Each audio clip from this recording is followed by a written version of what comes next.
रे 3 का sky dominion क्रोनोजर के सेकंड हैंड से टकरा जाता है और अब वो आगे नहीं बढ़ पा रहा था। जबकि इस अटैक का फोर्स काफी ज्यादा था। ऐश नर्वस हो जाता है और कहता है रे 3 तुम्हें ये करना ही होगा। दूसरी तरफ से लाइट भी एक स्माइल देता है। उसको पता था कि सेकंड हैंड का डिफेंस कमाल का है। रे 3 अपना पूरा जोर लगाता है और तब एक ऐसी चीज होती है जो कि किसी ने भी एक्सपेक्ट नहीं की थी। जो सेकंड हैंड था क्रोनोजर का, उस पे क्रैक आना स्टार्ट हो जाते हैं। यानी कि रे 3 का एक्स्ट्रा फोर्स काम कर रहा था। अब लाइट नर्वस हो जाता है एंड अब उसको समझ में नहीं आ रहा था कि क्या करना चाहिए, क्योंकि सेकंड हैंड अपने आप में ही काफी स्ट्रॉन्ग अटैक एंड इसको हैंडल करते ही साइड बाय साइड एक और अटैक कर पाना क्रोनोजर के लिए काफी मुश्किल है। तब ये काफी तेज आवाज आती। क्रोनोजर की स्टील की बनी हुई शील्ड या फिर सेकंड हैंड पूरी तरह से क्रैक हो चुका था और रे 3 का स्काई डोमिनियन क्रोनोजर के ऊपर डायरेक्टली टकरा जाता है, जिससे एक बहुत ज्यादा बड़ा एक्सप्लोजन होता है और पूरे स्टेडियम में धुआं फैल जाता है। एक्सप्लोजन इतना ज्यादा खतरनाक था कि धुआं ऑडियंस तक भी पहुंच जाता है और सभी को अब देखने के लिए वेट करना होगा कि इस टक्कर का रिजल्ट क्या हुआ है। सभी लोग काफी टाइम तक वेट करते हैं और धीरे धीरे करके स्मोक क्लियर होते जाता है। फाइनली जब स्मोक पूरी तरह से क्लियर हो जाता है तो देखने को मिलता है कि ऐश का रे 3 एक्सट्रीमली वीक लग रहा है।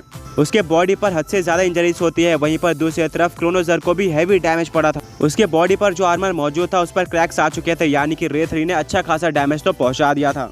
इतने में ही रे 3 अपने फ्यूजन से बाहर आ जाता है, यानी कि रेक्वाजा और म्यू 3 दोनों अलग अलग पोकेमॉन्स में कन्वर्ट हो जाते हैं।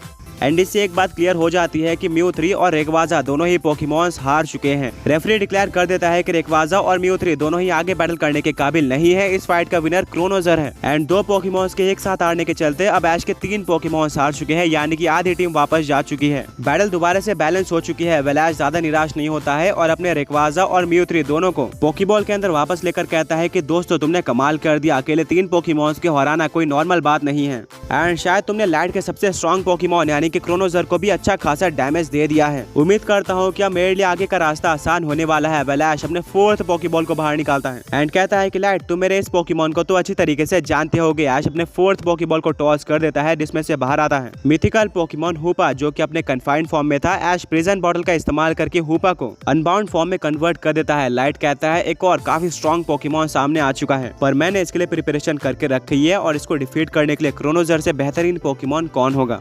फायर शुरू हो जाती है। ऐश कहता है हुपा अनबाउंड अभी शैडो बॉल का इस्तेमाल करो। वहीं पर दूसरी तरफ से क्रोनोजर इस्तेमाल करता है स्टील बीम अटैक का। दोनों अटैक आपस में टकरा जाते हैं और यहाँ पर स्टील बीम शैडो बॉल को आराम से डिस्ट्रॉय करते हुए हुपा अनबाउंड के ऊपर लग जाती है, जिससे हुपा अनबाउंड को डैमेज पड़ता है। ऐश कहता है हुपा अनबाउंड शायद हम अपने पावर्स का अभी सही इस्तेमाल करना होगा। हुपा भी अपना सही हिलाता है और ऐश कहता है हुपा अनबाउंड अभी इस्तेमाल करो हाइपर स्पेस फ्यूरी का, जो कि हुपा अनबाउंड का सिग्नेचर अटैक था। वेल इसी तरह से हुपा एक काफी ज्यादा बड़े रिंग को फॉर्म करता है, जिससे वो कुछ लेजेंडरी पोकेमॉन्स को समन कर देता है, जैसे कि रेशिराम, सोलगैलियो, ग्राउडाउन और वोल्केनियन। अब सारे ही पोकेमॉन्स का एक ही गोल था, उनको हमला करना था क्रोनोजर के ऊपर, वो भी एक साथ। सारे पोकेमॉन्स क्रोनोजर के ऊपर टूट पड़ते हैं और अलग अलग तरह के अटैक्स का इस्तेमाल करते हैं चारों तरफ से, जिससे क्रोनोजर काफी ज्यादा प्रेशर में आ जाता है और इसी तरह से वो पैनिक करना भी स्टार्ट कर देता है, जिससे क्रोनोजर को डैमेज पड़ता है। एंकर कहता है कि अगर ऐसा ही चलता रहा तो क्रोनोजर काफी ज्यादा आसानी से हार जाएगा, जबकि लाइट ने रिवील किया है कि वो उसका सबसे स्ट्रॉन्ग पोकेमॉन है। लाइट काफी चिल लग रहा होता है एंड वो कहता है क्रोनोजर तुम्हें पैनिक करने की कोई भी जरूरत नहीं है, भले तुम्हारे सामने कितने भी पोकेमॉन से चिल रहो और फाइट करो। ये मैटर नहीं करता कि वो कितने अटैक इस्तेमाल कर रहे हो और तुम्हें कहां से डैमेज पड़ रहा है, हम उन सारे पोकेमॉन्स को हैंडल कर सकते हैं। वेल लाइट की ये बात सुनने के बाद क्रोनोजर में अंदर ही अंदर एक कामनेस आ जाती है और वो अलग ही फ्लो के साथ फाइट करना स्टार्ट कर देता है। वो चारों पोकेमॉन्स के अटैक को आसानी से डॉज करता है और सेकंड हैंड जैसे अटैक का इस्तेमाल करके डिफेंड भी करता है। ऑल्सो उन पोकेमॉन्स को डैमेज भी देते रहता है। हाँ, बस इतनी बात थी कि इन 4 पोकेमॉन से एक साथ बैटल करने की वजह से क्रोनोजर की कुछ एनर्जी जाया हो रही थी, पर एंड में वो इन चारों पोकेमॉन्स को शानदार तरीके से हैंडल करके डिफीट भी कर देता है, जिसको देखकर ऐश, उसके फ्रेंड्स और इवन एंकर भी हैरान रह जाते हैं। आमतौर पर हुपा अनबाउंड के समन किए हुए पोकेमॉन्स अपोनेंट पोकेमॉन को धाराशाही कर देते हैं, पर यहाँ पर क्रोनोजर ने अच्छी तरीके से सारे पोकेमॉन्स को हैंडल किया था। लाइट कहता है क्रोनोजर बहुत बढ़िया, मैंने बोला था ना कि अगर तुम शांत रहते हो तो सारे पोकेमॉन्स को हैंडल कर पाओगे। अब हमारी बारी है अटैक करने की, इस्तेमाल करो एपॉक बैश अटैक का। ब्रॉक कहता है ये वही अटैक है जिसने ड्रैगन पल्स एक्स को मात दे दी थी। अब देखना होगा कि हुपा अनबाउंड इसको कैसे काउंटर करता है। ऐश कहता है हुपा अभी साई बीम का इस्तेमाल करो। हुपा अनबाउंड बिल्कुल ऐसे करता है, पर साइज देखकर ही साई बीम काफी ज्यादा छोटी लग रही होती है एपॉक बैश के सामने, और जब ये दोनों अटैक टकराते हैं तो एपॉक बैश को कुछ सेकंड्स लगते हैं साई बीम को डिस्ट्रॉय करने के लिए एंड फिर वो फुल स्पीड के साथ हुपा अनबाउंड के पैरों पर लग जाती है, जिससे जमीन पर एक काफी बड़ा एक्सप्लोजन होता है। हुपा अनबाउंड के फेस पर दर्द बिल्कुल साफ झलक रहा था। जब धुआं हटता है तो देखने को मिलता है कि हुपा अनबाउंड ने अपना एक पैर उठा के रखा है, यानी कि वहाँ पर उसको काफी स्ट्रॉन्ग इंजरी सहनी पड़ी है। ऐश कहता है हुपा क्या तुम ठीक हो? हुपा ऐश की तरफ देखता है और कहता है नहीं, वो बिल्कुल भी ठीक नहीं है, बट फिर भी वो कंटिन्यू करना चाहता है। मिस्टी कहती है एक बात तो क्लियर हो चुकी है, लाइट की स्ट्रेटेजीज कमाल की है। उसके शांत स्वभाव की वजह से उसके पोकेमॉन्स भी बिल्कुल शांत रहते हैं और आराम से अपोनेंट पोकेमॉन से फाइट करते हैं।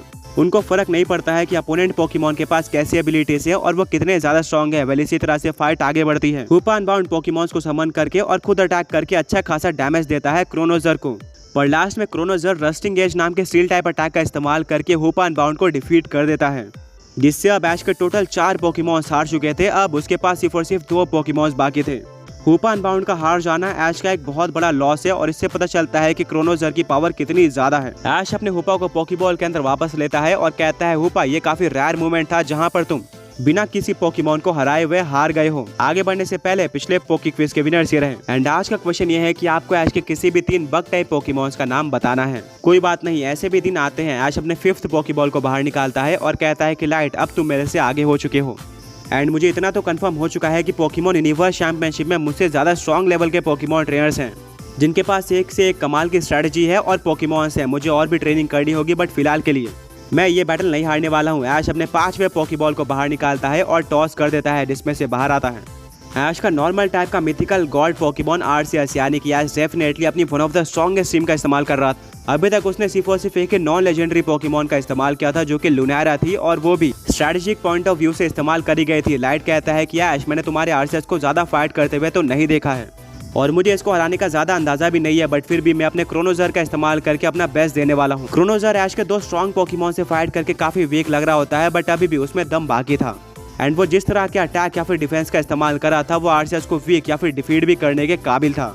फाइट शुरू हो जाती है। ऐश अपने आर्सियस के मल्टी टाइप एबिलिटी का यूज करके उसको कन्वर्ट कर देता है फाइटिंग टाइप में, जो कि क्रोनोजर के ऊपर सुपर इफेक्टिव थी। एंड फिर वो उसको जजमेंट अटैक का इस्तेमाल करने के लिए कहता है, जो कि अब फाइटिंग टाइप का हो चुका था।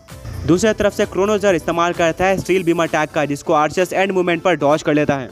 वहीं पर आसमान से काफी सारे मीटियोर्स गिरना स्टार्ट हो जाते हैं। लाइट कहता है कि अभी सेकंड हैंड का इस्तेमाल करो और अपने ऊपर एक स्टील की शील्ड क्रिएट कर लो, जिससे तुम्हारे ऊपर कोई भी मीटियोर नहीं गिरने वाला है।